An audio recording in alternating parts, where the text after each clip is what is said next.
Hi friends, welcome to கிராமத்து பொண்ணு பிரியா. இந்த வீடியோவில் ஒரு சூப்பரான ஒரு வீடியோ பார்க்கலாங்க. காலையில் 3 குழந்தைங்களோட எனக்கு இன்றைக்கி டே எப்படி போச்சுன்னு சொல்லிட்டு இந்த வீடியோவில் பார்க்கலாங்க. தூங்கி எழுந்ததோ குட்டி பாப்பா குட்டி பையெல்லாம் என் கூடயே எழுந்துட்டாங்க. அவங்க கூட கொஞ்சம் நேரம் டைம் ஸ்பெண்ட் பண்ணிவிட்டுங்க. அதுக்கப்புறம் டீ வச்சு எல்லோரும் குடிச்சிட்டு வீட்டுக்குள்ளே இருந்து வெளியே வந்து பார்த்தா ஒரே கிளி சவுண்டுங்க. ஒரு 5-6 கிளிக்கு மேலே இருக்குங்க. நம்ம வீட்டுக்கு முன்னாடி இருக்கிற வாழைத்தோட்டத்தில் உட்காந்து கீச்சு கீச்சுன்னு சொல்லி சவுண்டு போட்டுட்டு இருந்துச்சு. குட்டி பையன் குட்டி பாப்பாலாம் அந்த கிளி வந்து கொஞ்சம் நேரம் வேடிக்கை பார்த்துட்டு இருந்துட்டு அதுக்கப்புறம் வீட்டுக்குள்ளே வந்தாச்சுங்க. வீட்டில் சுத்தம் பண்ணலான்னு சொல்லிட்டு வந்தாச்சு. நம்ம வாழைத்தோட்டத்தில் வாழைத்தார் வந்து 1 by 1 அப்படியே பழுத்திக்கிட்டே இருக்குங்க. ஒரு தார் வெட்டி முடிச்சு அதை காலி பண்ணுறதுக்குள்ளே அடுத்த தார் வந்து பழுத்துருதுங்க. அப்படி தாங்க போயிட்டுருக்கு. வெய்ய காலம் வந்து ஸ்டார்ட் ஆகிடுச்சு இல்லைங்களா, அதனால் ஃபுல்லாக எல்லாம் வறண்டு போச்சுங்க. குருவிக்கு கிளிக்கு சாப்பிட்றதுக்கெலாம் எதுவுமே இல்லை. நம்ம வாழை மரத்தில் வந்து வாழைத்தார் பழுத்து இருந்துச்சுன்னா அது வந்து கிளிங்க விட்றதே இல்லைங்க.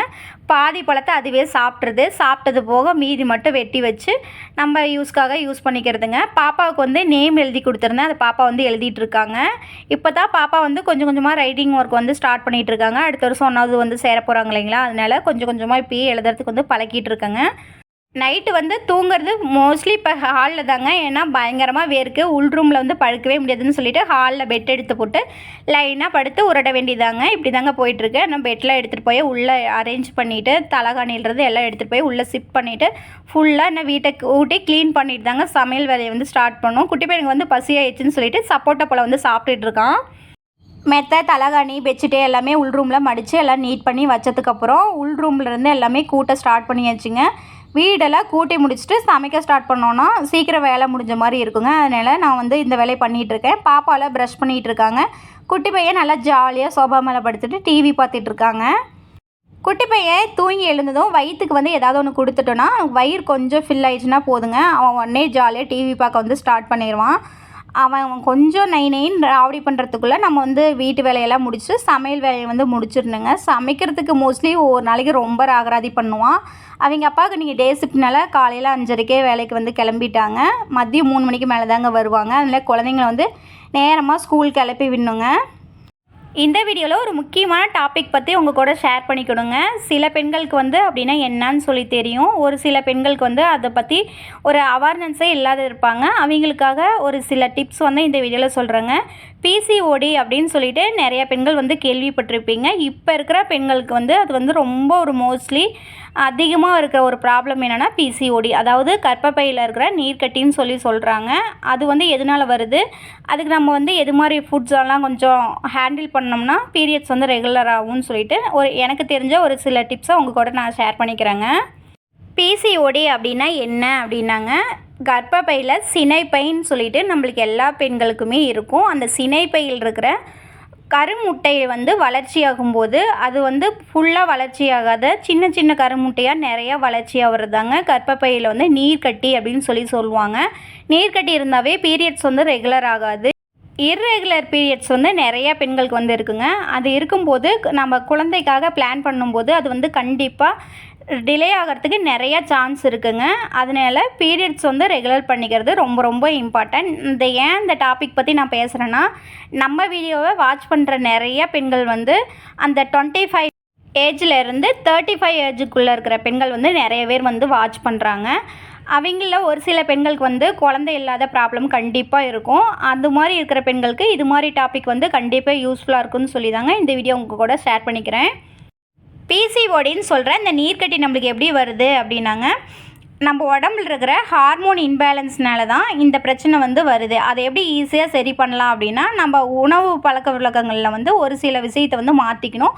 நம்ம லைஃப் ஸ்டைல்லையுமே ஒரு சில விஷயத்தை வந்து மாற்றிட்டோன்னா இதை வந்து ஈஸியாக க்யூர் பண்ணிடலாம். பீரியட்ஸ் வந்து ரெகுலராக கொண்டு வந்துடலாங்க. இது வந்து ரொம்ப பெரிய விஷயம் இல்லை. இதுக்கு நிறைய பெண்கள் வந்து ரொம்ப டிப்ரெஷனாக ஒரு மாதிரி ஆயிடுவாங்க. அது வந்து ஆகாத ஈஸியாக அதிலிருந்து வெளியே வந்துடலாங்க. இது பெரிய பிரச்சனை இல்லை. இது ஒரு பெரிய வியாதியும் இல்லை. பெண்கள் ஒவ்வொருத்தங்க இது மாதிரி பிரச்சனை இருந்துச்சுன்னா வெளியே வந்து நிறைய பேர் சொல்லாத இருந்துடுறாங்க. சொன்னாலுமே அது வேறு மாதிரி கன்வெர்ட் ஆயிடுது. இவங்களுக்கு வந்து இந்த பிரச்சனை இருக்காமா, இது பெரிய நோவாட்டிருக்கு அப்படின்னு சொல்லிட்டு அதை நம்ம எடுத்து சொல்கிற விதத்தில் புரிஞ்சுக்கிறவங்க வந்து வேறு மாதிரி புரிஞ்சுக்கிறாங்க.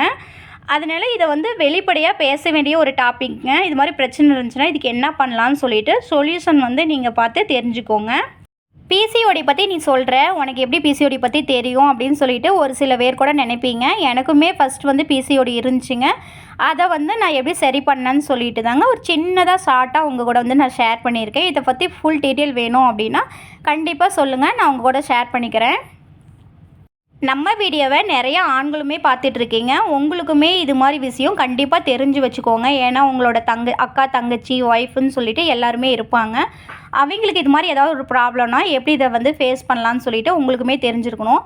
பீரியட்ஸ்னாவே அது பெண்களுக்கு மட்டும்தான், ஆண்களுக்கு வந்து இதுக்கும் அதுக்கும் சம்மந்தமே இல்லை அப்படின்னு சொல்லிட்டுலாம் எதுவுமே இல்லைங்க. நம்ம 9th 8th படிக்கும் போதே நம்மளோட புக்லேயே இது மாதிரி டாப்பிக்லாம் நிறையா வருது. அது ஏன் வருதுன்னா, பெண்கள் ஆண்கள் உடம்புல வந்து என்ன மாற்றங்கள்லாம் ஏற்படுதுன்னு சொல்லிட்டு நம்ம 8th 9th புக்லேயே நிறையாவே வந்திருக்கு. அதை சொல்கிறதுக்கான மெயின் ரீசன் வந்து 2 பேருமே அதை பற்றி புரிஞ்சுட்டு அந்த லைஃப் வந்து சக்ஸஸ்ஃபுல்லாக கொண்டு போகிறது தாங்க. அதுக்கு வந்து மெயின் ஒரு ரீசனாக இருக்குது. அதனால் இது மாதிரி விஷயத்த பெண்கள் மட்டும் தான் தெரிஞ்சு வச்சுக்கணும்னு இல்லைங்க, ஆண்களும் தெரிஞ்சு வச்சுக்கோங்க. உங்களுக்கு வந்து ஏதாவது அப்போ யூஸ் ஆச்சுன்னா இதை கண்டிப்பாக ஷேர் பண்ணிக்கோங்க. இந்த பிசிஓடி அப்படிங்கிறது வந்து ரொம்ப பெரிய ஒரு வியாதியெல்லாம் இல்லைங்க. சாதாரணமாக அந்த ஹார்மோன் இன்பேலன்ஸ்னால் வர்றது மட்டும்தான். அதை வந்து ஈஸியாக சரி பண்ணிக்கலாங்க. நிறைய பெண்கள் வந்து பிசிஓடி இருந்துச்சுன்னா குழந்தை வந்து ரொம்ப லேட் ஆகும்னு சொல்லிட்டு ரொம்ப பயந்துட்டு ரொம்ப கஷ்டப்பட்டுட்டு இருப்பீங்க. அவங்களுக்கெல்லாம் இந்த இன்ஃபர்மேஷன் வந்து ரொம்ப ஹெல்ப்ஃபுல்லாக இருக்கும்னு சொல்லி நினைக்கிறேங்க. எல்லா பெண்களுக்குமே குழந்தைங்கிறது வந்து ரொம்ப பெரிய ஒரு வரம். அது எல்லா பெண்களுக்குமே கிடைக்கட்டும்னு சொல்லிட்டு நான் வந்து உங்களுக்கு ப்ரே பண்ணிக்கிறேங்க. பிசிஓடி இருந்தே நிறைய பெண்கள் வந்து குழந்தை இல்லைன்னு சொல்லிட்டு நான் நிறையா வேத்தை பார்த்துருக்கேங்க.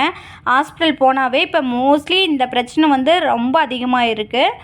இந்த பிரச்சனை வந்து ரொம்ப டிப்ரெஷன் ஆகாதீங்க. டிப்ரெஷன் ஆனோம்னா அதிலிருந்து நம்ம வெளியே வரத்துக்கே ரொம்ப லேட் ஆகிடும். இந்த பிரச்சனை இருக்கா, இது எப்படி ஈஸியாக சரி பண்ணலாங்கிறது மட்டும் பாருங்கள்.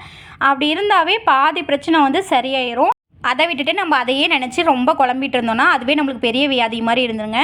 இந்த பிரச்சனை மட்டும் இல்லை, எந்த பிரச்சனை இருந்தாலும் சரிங்க, லைஃப்பில் நம்மளுக்கு ஒரு பிரச்சனைன்னு ஒன்று வரும்போது அதிலிருந்து நம்ம எப்படி வெளியே வரலாங்கிறது மட்டும் நம்ம யோசிச்சா போதுங்க. அதையே நினச்சிட்டு இருந்தோம்னா எந்த பிரச்சனையும் சரியாகாது. இது வந்து என்னோடய ஒரு சின்ன அட்வைஸாக எடுத்துக்கோங்க. பிடிச்சிருந்துச்சின்னா நீங்கள் வந்து ஃபாலோ பண்ணி பாருங்கள். ஓகேங்க, நான் உங்ககிட்ட பேசிக்கிட்டே வீடெலாம் சுத்தமாக க்ளீன் பண்ணி முடிச்சாச்சுங்க. பெட் கவர்லேருந்து சோஃபா கவர்லேருந்து எல்லாமே அரேஞ்ச் பண்ணி முடிச்சிட்டேன். இப்போ பாருங்கள் வீடு எந்த அளவுக்கு நீட் பண்ணி வச்சுருக்கேன்னு சொல்லிட்டு சமைக்கிறதுக்கு கிச்சனுக்கு போயிட்டு வரத்துக்குள்ளே வீடெல்லாம் மறுபடியும் ரொம்ப மோசமாயிருங்க. சரி, குழந்தைங்க இருந்தால் அப்படி தாங்க ஏதாவது ஒன்று பண்ணுவாங்க. சமைக்கிறதுக்காக கிச்சனுக்கு வந்து வந்தாச்சு. இன்றைக்கி வந்து அரிசி பருப்பு சாப்பாடு வந்து செஞ்சு சிம்பிளாக பாப்பா வந்து ஸ்கூலுக்கு அனுப்பிச்சி விட்டலான்னு சொல்லிட்டு அது தாங்க செஞ்சிட்ருக்கேன். நான் எப்படி அரிசி பருப்பு சாப்பாடு வந்து செய்வேன்னு சொல்லிட்டு பார்க்கலாம் வாங்க. குக்கரில் வந்து கொஞ்சமாக எண்ணெய் ஊற்றிங்க. அந்த பிரியாணி மசாலாவுக்கு போடுவோம் இல்லைங்களா, அந்த அன்னாச்சி பூ, கடல் பாசி, அதுக்கப்புறம் 2 கிராம்பு, அதுக்கப்புறம் வந்து ஒரு 5 6 சின்ன வெங்காயம், அது கூட 2 பச்சை மிளகாயை மிக்ஸி ஜாரில் சேர்த்து அதையும் நல்லா அரைச்சி சேர்த்தாச்சுங்க. அது ஓரளவுக்கு நல்லா வதங்கினதுக்கப்புறம் ஒரு 2 3 தக்காளியை மிக்ஸி ஜாரில் சேர்த்து அதையும் அரைச்சி நல்லா வதக்கிக்கலாங்க. இப்படி அரைச்சி சேர்க்கும் போது சீக்கிரம் வதங்கிடுங்க. நம்மளுக்கு வேக வைக்கிற நேரம் வந்து ரொம்ப கம்மியாகும். அதெல்லாம் சேர்த்ததுக்கப்புறம் கொஞ்சமாக கொத்தமல்லி தழை தூவி அதை நல்லா வதக்கி விட்டுக்கலாங்க. அது கூடவே காரத்துக்கு ஏற்ற மாதிரி மிளகாத்தூளும் மஞ்சத்தூளும் சேர்த்து அதையும் நல்லா வதக்கலாங்க. எண்ணெய் பிரிஞ்ச அளவுக்கு நல்லா வதக்கலாங்க. வதக்கினதுக்கப்புறம் 1 டம்ளர் அரிசிக்கு ஒரு 1/2 டம்ளர் பருப்பு சேர்த்துக்கலாங்க. உங்களுக்கு வந்து பருப்பு அதிகமாக பிடிக்குன்னா 1 டம்ளர் அரிசிக்கு 1 டம்ளர் பருப்பு சேர்த்துக்கோங்க. சேர்த்துட்டு அதுக்கு தேவையான அளவுக்கு தண்ணி சேர்த்து நல்லா கொதிக்க விட்டுக்கலாங்க.